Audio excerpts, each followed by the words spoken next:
I'm Emily Thompson. And I'm Kathleen Shannon. And this is Being Boss.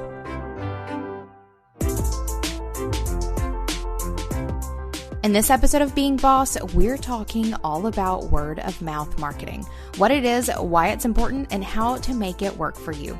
As always, you can find all the tools, books, and links we reference on the show notes at www.beingboss.club.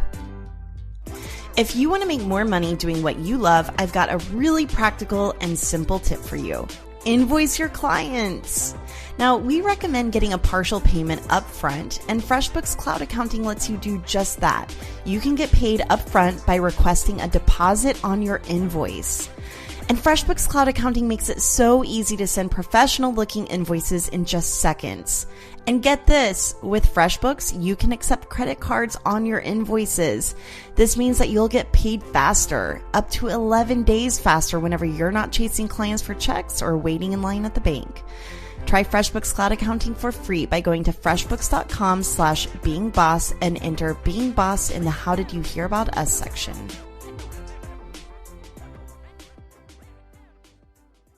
Kathleen, I am so excited about diving into this topic today. This is one I feel like we may have to hold back on. Or I feel like, and what I mean is, I could talk about this for 5 hours. Word of mouth marketing. Let's do it. I mean, I can't believe that we haven't talked about this yet on Being Boss because it's probably the number one way that we've both grown any and all of our businesses. Well, I'll tell you why, though. Word of mouth marketing is not sexy. Instagram is, right? Or hosting webinars that grow your list by 80,000 people, or those things are sexy. Word of mouth marketing is old school and kind of lame, but the most effective. And it's funny, no one can sell a course in word of mouth marketing. You just have to be good at what you do, deliver excellent customer service to one client, and then to have them share the word of mouth about how great you are. Right? So let's dive in. I'm excited to do it. Okay, so let's start by defining what is word of mouth marketing.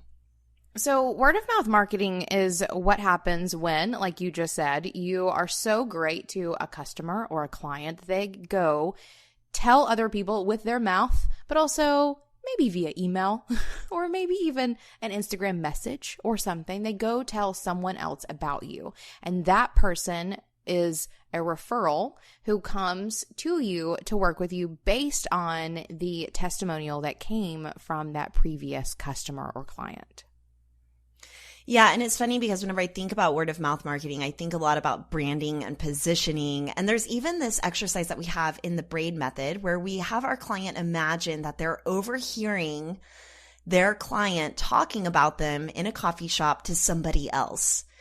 So for example, let's say I'm at a coffee shop and I don't know that you're there, and someone's saying hey, have you ever bought an almanac candle? What do you think about it? And I'm like, oh my gosh, let me tell you about it.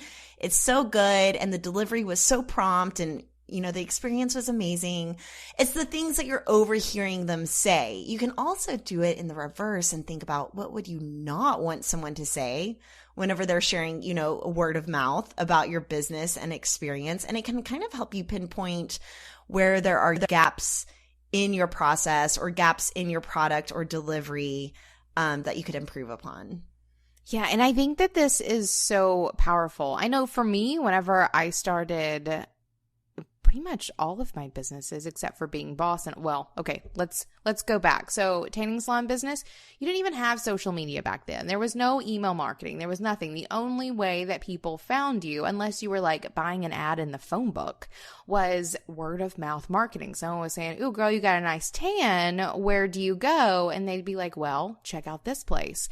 So I started business in a time when word of mouth marketing was basically the only way you could effectively get new customers and clients. So I learned to sort of nurture those relationships in a way that garnished me that sort of referral. But then also indie shopography as well. For years, I never did anything in that business for marketing myself apart from very powerful word of mouth marketing, as well as a weekly email. And I wouldn't even really call that email marketing.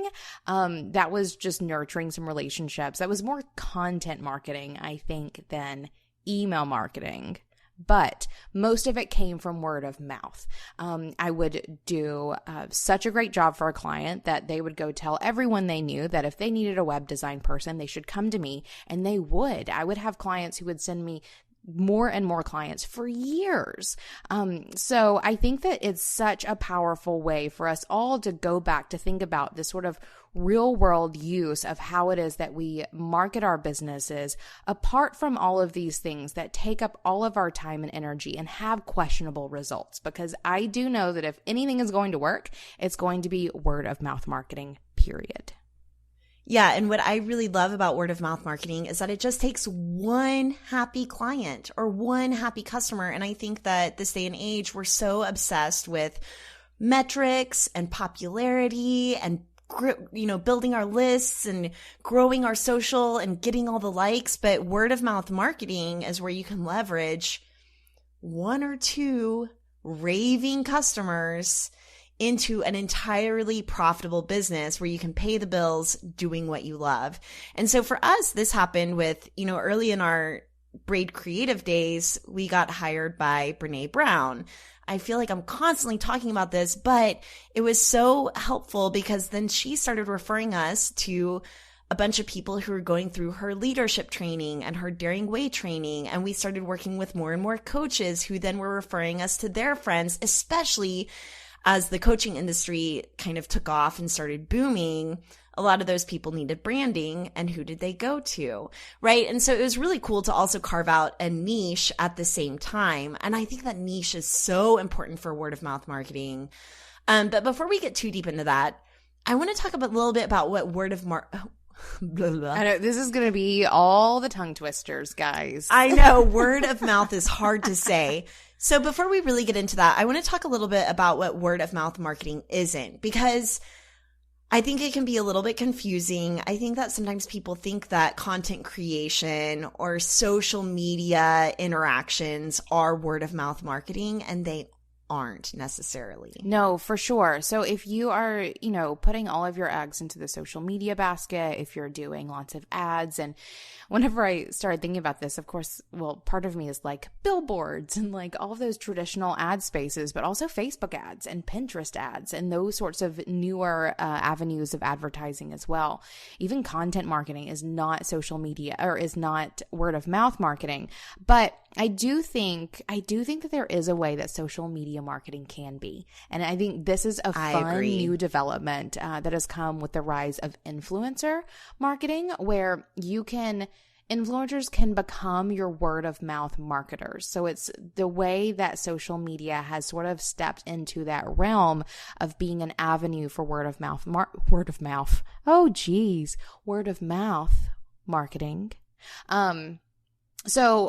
But what I want to really hone in on is the fact that all of these items, social media, ads, content, these are like facade marketing. These are sort of outside. You can put all kinds of energy and time into these things, but they're just sort of the outer layer.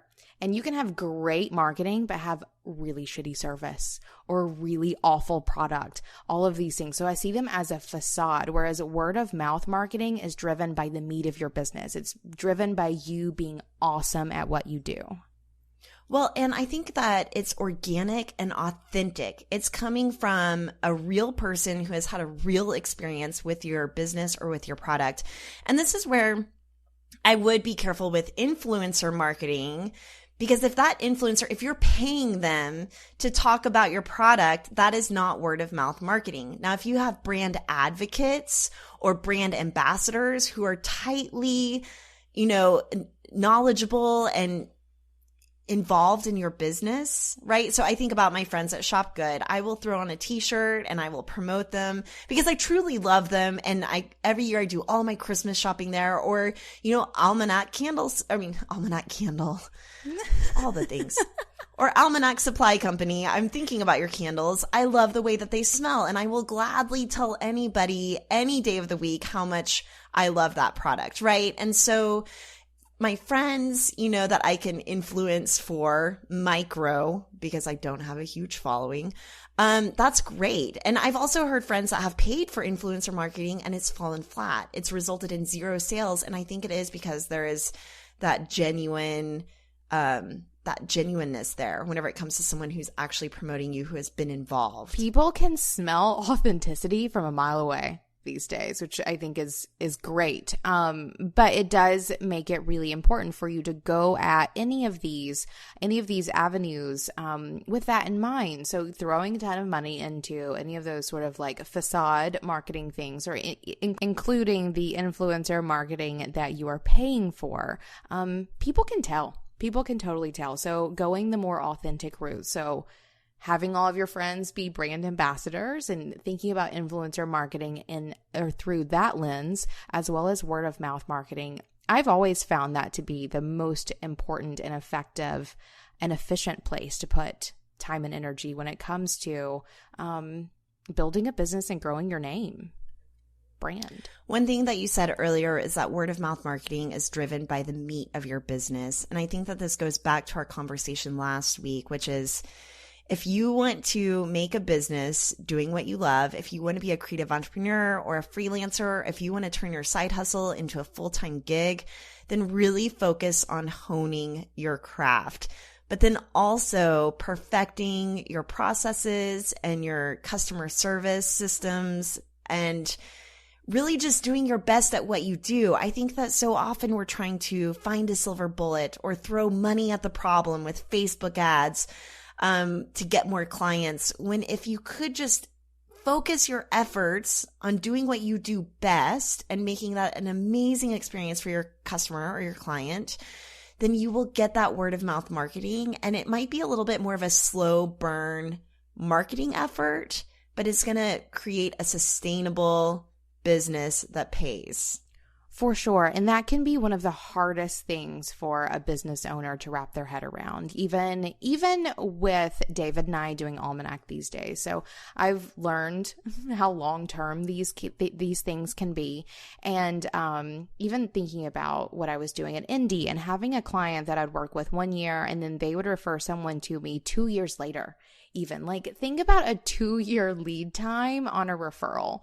Right? That's so real. But knowing that that's just part of the process, we've been doing some markets locally in Chattanooga, and David's, I can tell David can sometimes get a little testy, or like he just really wants things to start converting now. And I'm like, no, you will be so surprised whenever 6, 8, 12 weeks from now, someone shows up that you talked to about that thing 6, 8, 12 weeks ago, and they're finally back to buy that thing, or they were sent there by someone that you talked to weeks ago. Like, these long-term games are the parts of business that have sort of become the undercurrent in, today's fast-paced instant gratification of all the online automations. But these are the things that businesses are built on. This idea that you nurture relationships now by providing amazing service and products. And those things will feed you not for 6 weeks, but for 6 years or more. These things will come back to you. But it is a long game that takes a mindset shift and a commitment to hone your craft, being here, doing the work, and seeing what comes out of the hard work that you do. Yeah. And you know what this means? It means that you have to keep showing up. And you can't pivot every single time something doesn't work. Yes. And you can't pivot or change your ideas every single time, or change your business model every single time you get a new idea. I think that this is one of the biggest issues that I'm seeing with creative entrepreneurs, is that if something doesn't convert immediately, they're like, okay, what's wrong? I need to change my business. I need to change my course of action. I need to change my offering. And I do think there's something to testing and changing and tweaking and iterating, but not completely pivoting so quickly. For sure. And I think it's those lessons. Like, think about the lessons you can learn from businesses that have been in place for 100 years, or that were functioning even 20 years ago, before we had all of these instant metrics and, we could see all of these instant conversions and we were reaching people halfway across the globe. Like, imagine if you were sending letters back and forth to these people. Like these things take time, and they should take time. And that doesn't mean that your business is growing slowly, and it doesn't mean that you are not going to reap some sort of reward. It just means you have to wait. You have to continue showing up, but also a heavy dose of waiting.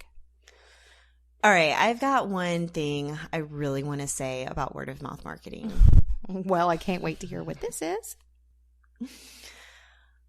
You have to have a clear product. Like, you have to have an end result that people can talk about. And I suppose what I'm trying to get at is I see a lot of people trying to sell a feeling whenever it comes to their business. Like, I want to help you feel empowered. This is the biggest one. And I'm sure you listeners can resonate. Like, how many, quotes or ads or positioning statements have you seen recently of someone saying that they want to help you feel empowered? I'm even getting direct messages into my inbox. Of course, we get pitched a lot here at Being Boss, but it's like, I help women feel empowered. I don't know what you're talking about. I mean, I do know what you're talking about. I get it, but I want a really clear call to action. And I get it with coaches. Like, it's really a little bit more nebulous, and it's a little bit more, there's nothing super tangible to really grab a hold of whenever it comes to talking about what you do. But then just take it one step further. So let's say you want people to feel confident, or you want people to feel empowered. Just define what that means. So you might say, I help women create an action plan to quit their day job and start working for themselves within 6 months. Like something that is just real and specific. So what word of mouth marketing is, and how I think that this relates, is that someone might say, hey, I got some amazing branding from Braid Creative. And this is that overheard exercise in the coffee shop. And then the other person says, branding, what does that mean? Did they make your logo? And they say, yeah, they made my logo, but then they also helped me with my positioning statement and my messaging. And it was so great. But along the way, I just felt really heard, right? But we're not leading with our positioning saying we help creative entrepreneurs feel heard. Right. We're leading with the branding. Does that make sense? And so I would say whenever it comes to word of mouth marketing, think about what it is that you're selling first and that end deliverable. And if it's not a product, if you're not a maker, if it's a thing, if it's not as tangible, think about what your client looks like before they work with you and after they work with you. But then think about how you make them feel along the way. And those are the things that really help drive word of mouth marketing. They're kind of like, it's like a 1-2 punch, right? So the 1 is the offering. The 2 is how you made them feel along the way. So it might be the customer service. It's the thing that's that extra delightful surprise. Yes, I think that is so important. Whenever it comes to word of mouth marketing, people need to know how to talk about you. And it needs to really think about that real conversation. Like, a friend's not going to sit down next to you and go, OMG, Braid made me feel so heard. They're going to think, right? They're not going to lead with that. So really think about that conversation. I think that can be such a powerful exercise for sort of getting out of your own head and away from what it is that you think that you're doing, and really getting in with what you are doing. Because once you're clear about what you are doing, you're going to deliver it amazingly, and people are going to know how to talk about it too. And that's what word of mouth marketing is. All right, so listeners, here is a tangible exercise that you can do right now. Write down what it is that you actually sell, and then write down something that's like maybe a delightful surprise along the way. Don't lead with the delightful surprise. Lead with what it is that you do. Get really good at doing that too. And then make sure that you're staying accountable to surprising and delighting your customers along the way with excellent customer service or really streamlined processes, stuff like that. If you're a longtime listener, then you've heard me say it 100 times. You need to track your time. And if you're new around here, no excuses, because now you've heard it.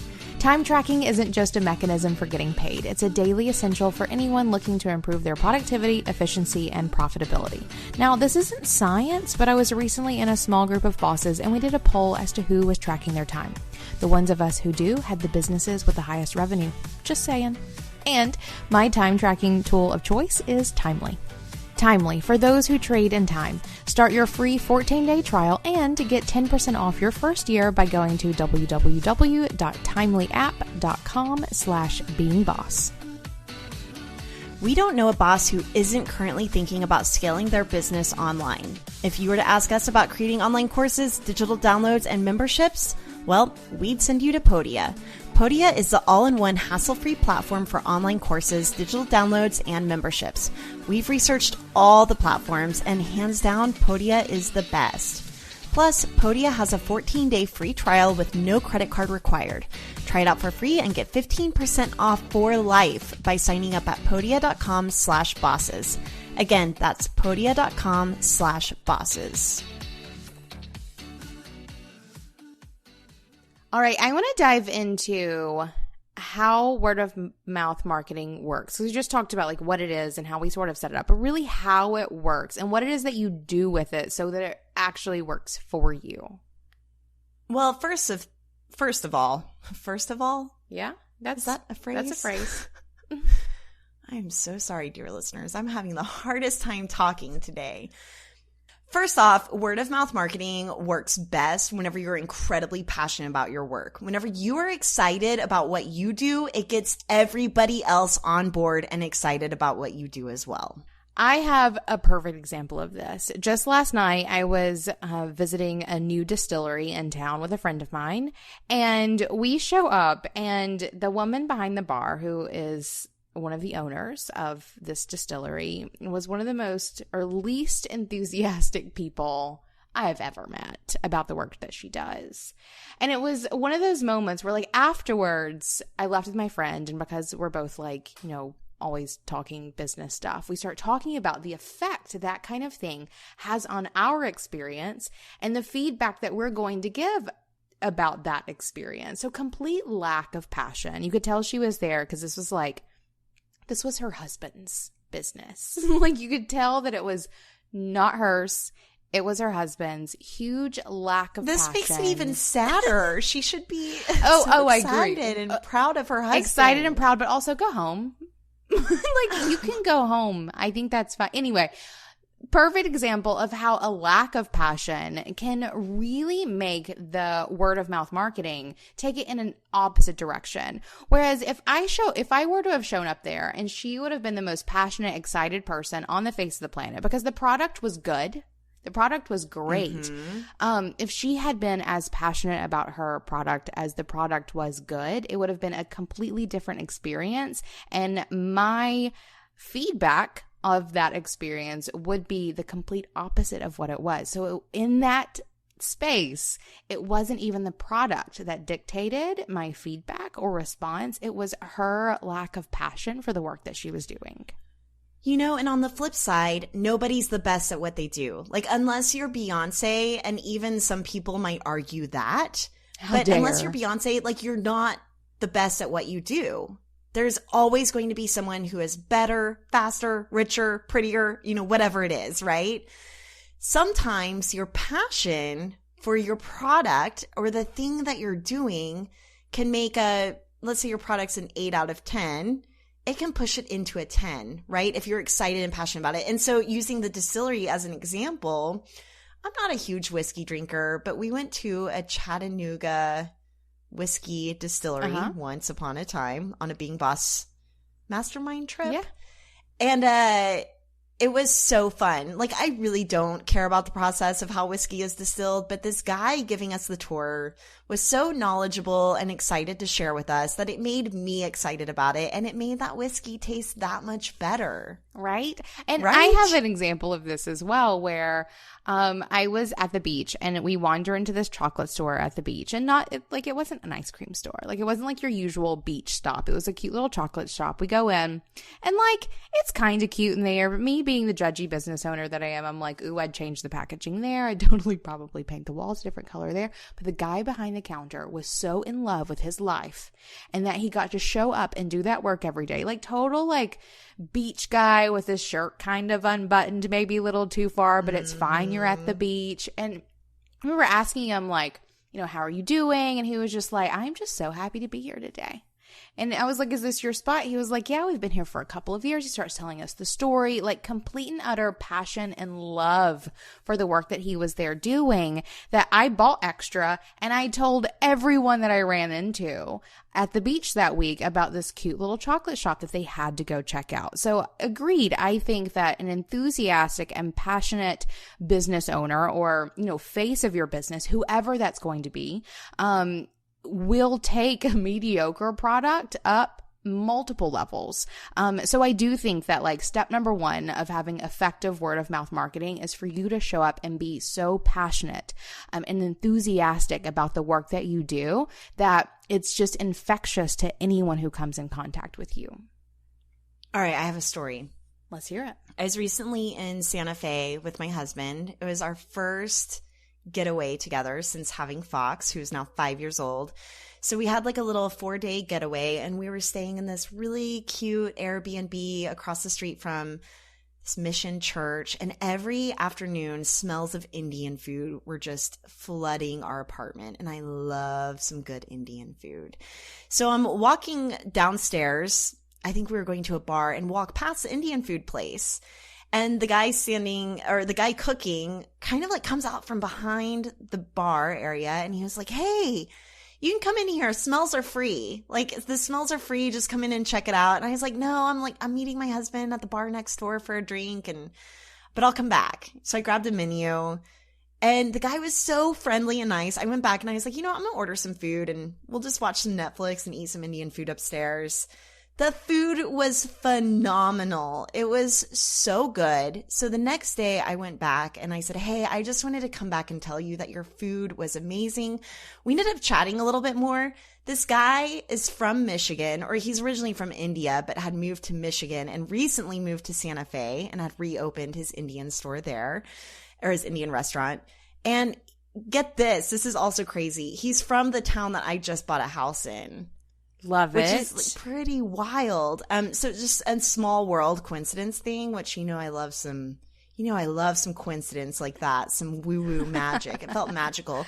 But this experience was so positive, both my interactions with the people working at the restaurant and the food itself, that I left a Google review. And I never leave Yelp or Google reviews. I just don't really think about it.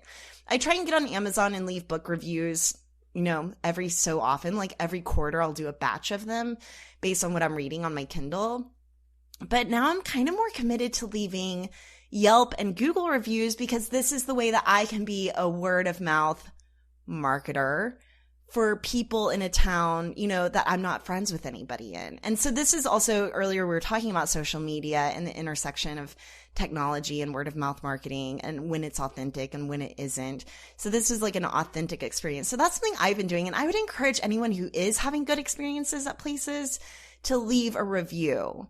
If you had a bad experience, I would just stay quiet about it. Call them and tell them personally. Yeah. For sure.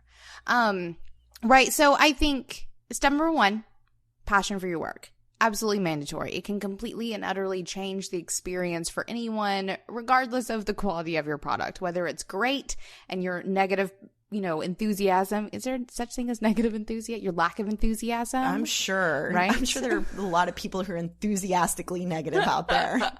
That is a fact. But how a lack of enthusiasm can make a great product less exciting. So number one, passion for your work, very important. Next up, your customer service or the delivery of your product or service needs to be impeccable. And this goes back to honing your craft, which is the last episode that we did. If you haven't checked that out, go back and listen to that. This idea that, and I think I've said this before, like, I'm not here to be a social media marketer. I'm not even here to be a content marketer. I am not here to, do any of these things where I'm like plastering that facade on the outside of my business, telling everyone I'm cool, when I'm not making sure that the thing that I'm offering or delivering isn't the most spot on thing that I can offer or deliver. So I think you have to be passionate about it, but then I think you have to be bomb ass at what it is that you are doing, so that word of mouth marketing is organic and authentic and just as enthusiastic as you are, because no one is going to or it will definitely elevate the word of mouth marketing if what it is that people get from you is amazing. So this means things like making sure that your process for delivering your service is so spot on. I know whenever I was doing websites at Indie Shopography, one of the things that I would get complaints about most with people who were coming to me getting their second or third or fourth website was that the previous service providers had really shitty processes. They would just ghost them at some point in the process, or weren't very clear about communicating what was due next, or when was the site going to launch, or whatever it was. So I made it my personal mission to make sure that my website design process was the most spot on, clear, and amazingly communicated thing that I could deliver. And I did. And because of that, I was able to build a multi-six-figure business through basically word of mouth marketing alone, because my process and what I was delivering was so spot on. We've also taken that and done that at Almanac. One of the things that we get feedback on most often is how great the packages are. People are getting a box in the mail that was thoughtfully put together. It's not even the product, though we sure get plenty of great feedback about that. It's that the box was thoughtfully curated and created and sent to them like a little gift. There's a reason why unboxings are popular, because a thoughtfully boxed product is just as much a gift as the thing that's inside of it. So putting thought into the processes that have you delivering your service or product to that end client or customer is the stuff that great word of mouth marketing is made of. Yeah. And if you are not a maker or have a tangible product, one thing that I found with consulting is really helpful is putting together a really nice PDF or even a follow-up email with all of the points that you discussed in your consulting or coaching session. That can be a really great way to follow up and deliver something along the way.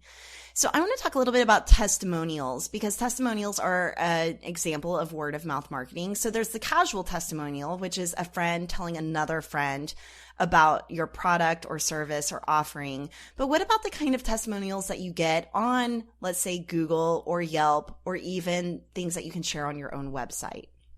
Yeah, getting these testimonials is really important, and it can really be as easy as asking for them, simply asking for them, making the ask. So as you are, if you are a brick and mortar or you have a physical location, having somewhere or telling people, review us on Yelp, or know where it is that you want people to leave a review and ask them to do so. Or if it's something that you want to put on your website, you can either take those things from emails or from social media posts that other people have done about your product or your service, or you can also ask them in an email. And one of my favorite ways of doing this, because everyone's like, I always email for a testimonial and I never get one back. Here's my trick. My trick, especially around services, is to actually pre-write a testimonial for your client based on things that you've heard them say. So if you have been having phone calls with them, or if you've been having back and forth email, take some of the little thanks, you've been so great, or, this process has been so clear and easy, or whatever those little anecdotal things they've said to you, put them into a testimonial, send that to them in an email and say, hey, I wrote this testimonial based on some things that you said. Is it okay if I publish this as it is, or feel free to tweak as needed? And 95% of the time, people write back and say, yes, absolutely, as is, or slight tweaks. So if you struggle with having people actually send you testimonials, make it as easy for them as possible. 100%. I've also started systemizing testimonials. Well, I've systemized two things: testimonials and client gifting. So if you remember if you've been listening to this podcast forever, you might remember an episode in the early days where I talked about how I don't do client gifting. It was just too hard. I'm focused too much on doing the work. It's probably how you feel about not being a social media marketer, Emily. That's the way that I kind of felt about client gifting. I'm like, ugh, I can hardly remember my mom's birthday, much less sending a gift to a client, right? But I've started systemizing it. So I use Asana. I task everything out. As I'm putting in my Braid Method template for a new client, I add client gifting at the end. I've also partnered with an amazing company where I can just batch the gifting every quarter. That would be Almanac. That'd be me at Almanac, right? Systems working together to make people happy.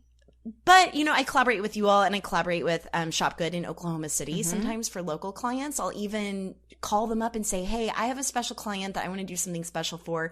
Can you just put together a basket of really cool local things? Here's the vibe. And they will. And so there are so many people, so many amazingly talented makers who would love to collaborate with your business. And you can do something really special. I just feel like it's easier than ever now. And so I systemize it. Like I put it in my calendar as a task and a to-do, and it reminds me to follow up with the testimonial request, which I also include prompts in my emails to my clients. So I say, here are some prompts to get you started. What made you decide to hire us? What surprised you along the way? What was your favorite part about the process? Just things like that. And also focusing on that end product. Like, what did you like about the end product? And then we will sometimes edit it or, make it a little bit more concise to put on our website with our portfolio. But then also client gifting I love doing because it reminds your client of you. It reminds them of the work that you did together. So I'll even do it a couple months after our engagement has ended, because then they might need to come back for a little bit more work that needs to be done. Or they have friends that have been asking, oh, where did you get your branding? Like maybe they finally launched, and they'll refer you to your friends. Yes, I think client gifting is one of those things that definitely set me apart at Indie early on. So I started doing client gifting a couple years into it. I started sending out yearly gifts, so holiday gifts to everyone that I'd worked with that year. And the first time I did it was, I don't even remember why I did it. I think I had read a blog post somewhere on the internet that was talking about client gifts, and someone had curated this cute little box, and I was like, oh my God, I want to do that too. So I did it, and the feedback that I got from it was so amazing that I started doing it every year. And then I started doing it for clients whenever it was done. So it wasn't just holiday gifts. And it was definitely part of our thought process behind Almanac, because I remember how much of a struggle it was to find quality client gifts or to have someone partner with me to send them out so that I wasn't having to ship them all out myself. So it's definitely been a part of what we've built at Almanac, because I see how important it is and how impactful it is for those client relationships that you have. And one of my favorite things about doing client gifting and how you can very easily pull some testimonials is that usually, or them receiving a gift usually prompts them to do some social media sharing, which is how you can use social media as a tool for word of mouth marketing. Not only are they sort of writing you a little letter in that sweet little caption that they do, that you can pull from as a testimonial, but everyone that follows them is seeing that as well. And you can reshare it. Like it sort of creates this beautiful moment of word of mouth marketing just by sending them a thoughtful little gift in the mail. Don't waste any more time waiting in line to send mail-in packages. And let's please avoid any confusion around finding the best postal rates for your business. With SendPro Online from Pitney Bowes, you can send packages and mail without leaving your office right from your desk for as low as $4.99 per month. And for being a Being Boss listener, you'll receive a free 30-day trial to get started. As an added bonus, you'll also receive a free 10-pound scale shipped right to your door to help you accurately weigh your packages. Save time and money no matter what you send, from packages to overnights and letters. Just click send and save with this new offer for SendPro Online. Starting at only $4.99 per month, you can print shipping labels and stamps from your own printer, easily compare rates using their online software, gain access to special USPS savings for letters and priority mail shipping, plus track all of your packages and get email notifications when they have arrived. Go to pb.com/beingboss to access this special offer and get a free 30-day trial plus a free 10-pound scale to get started. That's pb.com/beingboss. Experience the better way to ship with a free trial of SendPro Online from Pitney Bowes. I want to talk a little bit about referrals. My number one thing about referrals is making it clear and easy for your client to talk about you. And I think that this happens with incredible branding, consistent messaging, and really concise positioning. Again, this is why you have to know what you offer and know what you sell and be able to talk about it in a way that people can repeat to their friends. Yes. And asking for referrals is as easy as asking for referrals. Everyone's always like, well, how do I get referrals? Like, you ask people who have worked with you, who you enjoyed working with, if they know anyone who needs what you do. It's as easy as that. So you're writing an email, a thoughtful little email, asking if they know anyone who could work with you, or who wants what you sell, or whatever it may be. That's how you get referrals. And I think we're going to talk more about referrals in a moment. But when it comes to actually asking for referrals, you just ask for referrals. Yeah, I think it's great to piggyback on testimonials whenever it comes to asking for referrals. So someone sends you an amazing, kind note. Mm-hmm. You save that as a testimonial. You say, hey, can I use this on my website? Can I share this? And then you say, and also, if you know anyone who needs branding or whatever it is that you have to offer, keep us in mind. It can be as simple as that. For sure. And the goal here is that you want to keep yourself top of mind to the people who you are working with. So it's telling them, next time you see someone who needs me, remember me. Or getting that client gift in the mail, it's, hey, remember me and that awesome shit we did together, or whatever it is. You want to stay top of mind for them so that whenever opportunities of word of mouth come along, you are the first person they think of. I think also keeping your clients in mind as your offerings shift and change is really important as well. So if you add on to your offerings, so let's say you do one-on-one service and you're adding an e-course, let your previous clients know. Say, hey, I just wanted to let you know that I'm now offering an e-course. I know that you've been through my one-on-one work with me, but if you know anyone who could benefit from, an easier entry point to working with me, feel free to share my e-course with them. And it can be also a really great way to get a repeat client. So for example, at Braid Creative, we used to just be one and done braid method. That was it. We didn't do much retainer work. Well, we've expanded our team in a way that we can now accommodate retainer work. We have more designers, we have more staff, we have more account directors and executives who can manage those projects.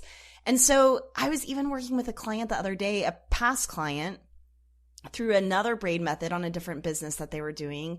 And they were like, okay, so after I get my files from you, I'm going to need to find a designer. And I forgot that I hadn't told them that we can do that for them. So this is all just to say lesson learned. Don't forget to tell people who already love you what it is that you do, especially if your offering has changed. Yes. And that leads me into how word of mouth marketing can be a little bit of a double-edged sword. Like, I want to touch on this because this is really important. Oh my gosh. So we have had clients who have worked with us and have been so impressed by the end result and the process along the way that they've emailed all their friends and said, you have to work with Braid. We've had people come to us who say, I literally don't know what you do, but so-and-so told me that I had to work with you. And for lack of better phrasing, it almost felt like a status symbol thing within this peer of friends that all ended up hiring us. Right? And we had to tell people, I know, right? We've had to tell people, now this is what we do. Is this what you're needing? And they're like, well, not really, but I really want to work with you. And we've declined referrals that were not a good fit based on what we're offering. But the referrals that have come to us where someone couldn't quite explain what we do made us, one, look at our positioning. Are we explaining what we do well enough? Or at least when people talk about us and then their friend goes to our website, does our website explain enough what it is that we do? But then making sure that no matter how familiar someone might be with our process, taking them through the same onboarding cycle that we would anybody else. I think that this is so important. Or even I found that, a lot of creative entrepreneurs who are friends end up hiring each other. And I think that they skimp on the process with their friends. And I don't know if it's because they're embarrassed or they think that there's a shorthand there, but I don't care how well I know you. You could literally be my brother. And I have taken my brother through the Braid Method process. You're going to get the exact same level of work and onboarding that anybody else does. Right, because I think the mistake here is you assuming that they know more about what you do than they actually do. And so you end up skipping some pieces of the process, you get into it, and then they turn into a nightmare client because you didn't tell them what they needed to know to be an amazing client.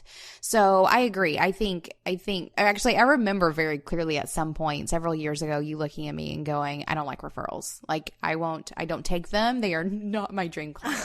That may be a little dramatic. There must have been like one traumatic incident because that's not true at all. I mean, right? I feel like my whole business is built on referrals. Well, but the whole thing was this idea that if you are skimping on that process for people who have come to you from a completely dreamy client, you think, oh, they know what I do. They know how I work. They must have like talked all this stuff out. You're making assumptions that stunt the process for them.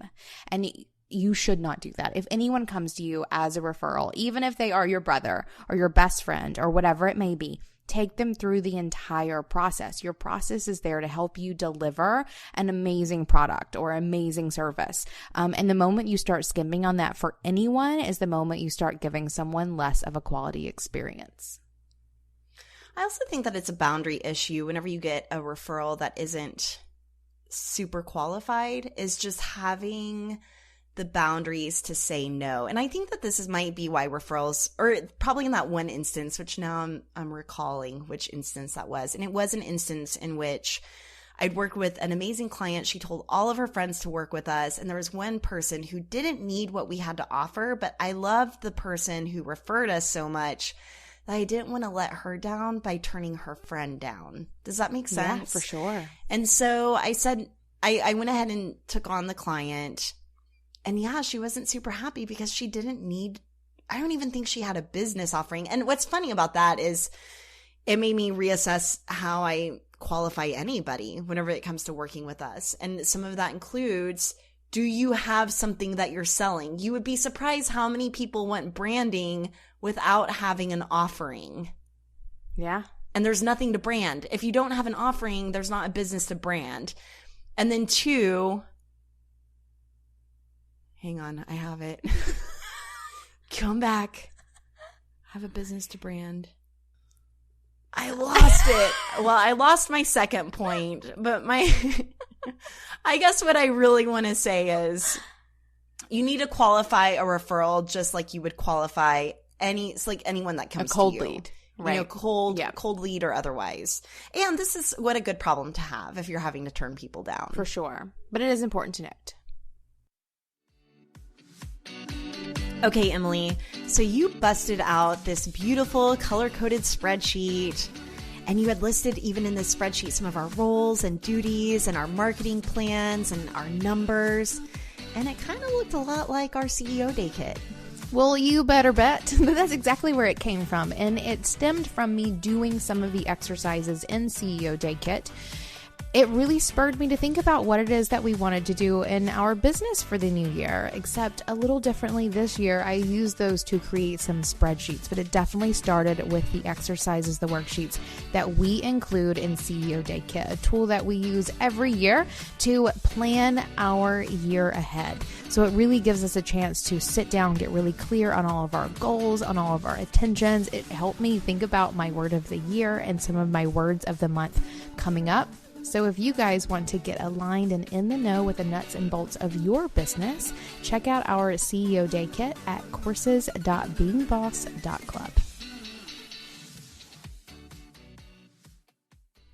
All right, so earlier we were talking about social media marketing and content marketing, and I do feel that there is an overlap whenever it comes to leveraging word of mouth marketing and that word of mouth experience whenever it comes to your content that you create. Right. I know sometimes I feel like I start bashing social media and content marketing and all those things. And I do that because I don't want people to think that that is the only and best way to do things, because it is the easiest thing. Social media is easy when compared to building a badass business that people, sing about far and wide. just writing on an Instagram post that you're amazing is a lot easier than actually being amazing at what you do, right? So I'm not so much bashing those things as I'm trying to make people understand that there are things that come first. So I think having an amazing business, having an amazing process, amazing customer service, amazing product and service, those things are most important. So you can get the great word of mouth marketing so that then you can post it on social media. That's where social media comes in. Right. Because let's say you tell me, this is my thing with internet videos. I won't watch a video that's being shared unless I've seen it maybe 4 or 5 times being shared. What? You know what I mean? Like a funny video, or if Yeah. everyone's talking about that Ellen interview and it's so funny, I won't watch it until probably the 5th person has told me I need to watch it. All right. And I think the same can be true with the frequency, and word of mouth marketing is one channel of someone telling you. And I think it's a really impactful channel. But then if it's followed up with then also seeing me on Instagram and then seeing me again giving a talk, I might feel like I'm everywhere. And then you're like, okay, I guess I'll hire her. Do you know what I'm saying? Yes. Like you have to utilize all the channels. For sure. Many episodes ago, I think I had stated that, it takes, 5 touches for someone to hire you. So what that means is someone says something to them in a coffee shop about you, and then maybe they see you on Instagram, and then something flies across their Facebook feed, and then maybe they get an email, or like they see 3 Instagrams from you, or whatever it is. I think these days that number is like 12. Like that number has drastically risen. And so you have to use things like social media and blogging and podcasting and email marketing as a way to get all of those touches that you now need in order for someone to come actually look at your stuff and buy what it is that you're selling. So it's really important to use your word of mouth marketing, or the testimonials that you get from word of mouth marketing in those places, because those are really impactful pieces of content that convince people who's getting touched by you that what you're selling is worth their time. Period. Done. Yeah. I couldn't agree more. I also really love collecting patterns and really digging into what it is that people are saying and then using that to create content. So writing a blog article about that experience, or that's next level. Oh, yeah. And so this is an example of how it might work. On my website, I have a branding checklist of all the places that you'll want to implement your brand after your platform is done. And I created this checklist for a client specifically because we had a conversation at the end of one of our meetings about all the things that she'll need to update next, and if she wants to hire me to do those things. And then I thought, you know what? I should just create, this isn't necessarily word of mouth marketing. It's more just drawing from the customer experience and things, conversations that you actually had to create really authentic content about the kind of work you're creating in person. And so I created this branding checklist and put it on my website for free for anyone to download so that they can know all the different places that their brand appears. And I've been making sure to do this. One of my themes for the year, it's not my word of the year, but my theme of the year in being boss and on our Instagram. Are you laughing because those are the same They thing? are. What? You do you. I know that you do going you. into, well, okay, so for example, we're only podcasting once a month. Yep. And we're not Instagramming as much. And part of that was because I wanted our content to be as honest as possible. I didn't want to batch our content 6 months in advance. Not that our previous content wasn't honest. I just wanted to get more real and in the moment. And so I'm trying to do that with all my content and getting very real about what people are actually saying and creating content around that, because I think that you can really start to leverage and spark this word of mouth feeling even with people that haven't worked with you yet. Yes, and I think that's sort of a snowball effect that happens with word of mouth marketing. I keep calling it word of mouth marketing. Oh. Wait, mouth with an F? With an F. Mouth. Yeah, mouth. Word of mouth. I like that. I'm keeping it. I'm going to say mouth. Right? So there's the snowballing effect that happens where you get, and we said it in the beginning, you just need one. You just need one amazingly happy, client or customer to get this ball rolling. And that turns into a testimonial and or referral that you can use some of that language from either of them to come back and create more content that is more aligned with your dream customer, which just brings in more people. Like it just ends up being this, what is a positive feedback loop of like you just keep getting more and more, and it started with one. I think that this is also a great reminder that how you do anything is how you do everything. Yes. And you might be starting off really small and only charging $200 for an entire brand or wedding invitation or whatever it is that you're doing. I'm thinking about my early days of wedding invitations. And I treated it like a big deal. I've always treated all of my jobs like a big deal. And I think that's how I was slowly able to grow over time, because I kept getting those referrals along the way. How you do anything is how you do everything. So give everything your utmost attention. And if you're feeling spread thin, that means you need to cut a few things out that don't matter. Yes, because the goal is providing amazingness so that this ball starts rolling for you. Because once it starts rolling, then all these extra things start making sense. So if you're just starting out and you don't have an amazing onboarding process and your finished project or product is kind of, you're not honing your craft, then no amount of social media marketing that you do is going to help you. No dollar spent on Facebook ads is going to help you. None of these things are going to be a good use of your time and energy. You have to go back and do those early things of having an amazing process and product to make at some point in the future those Facebook ads worth it, or those Pinterest ads worth it, or that podcast that you want to launch worth it, because those are the things that come after having this amazing process, this amazing word of mouth marketing. It turns into those things, not the other way around. Yeah. Okay. So let's recap a little bit. Word of mouth marketing is creating raving fans, brand ambassadors who want to talk about what you do and share you with all of their friends.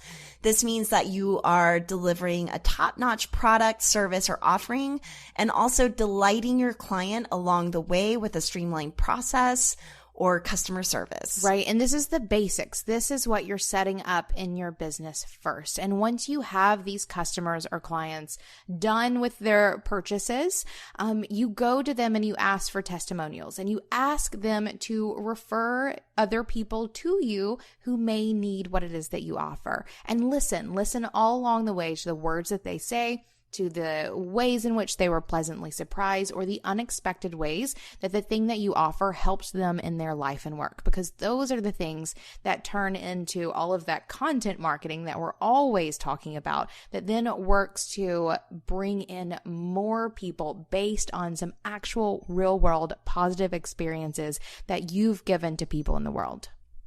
Yeah, and the good news and bad news here is that you can't force word of mouth marketing. It's all about honing your craft, focusing on what it is that you're doing it really well and enthusiastically and with passion along the way, because how you do anything is how you do everything.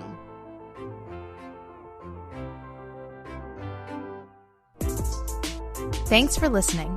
And hey, if you want more resources, we're talking worksheets, free trainings, in-person meetups, vacations, and more.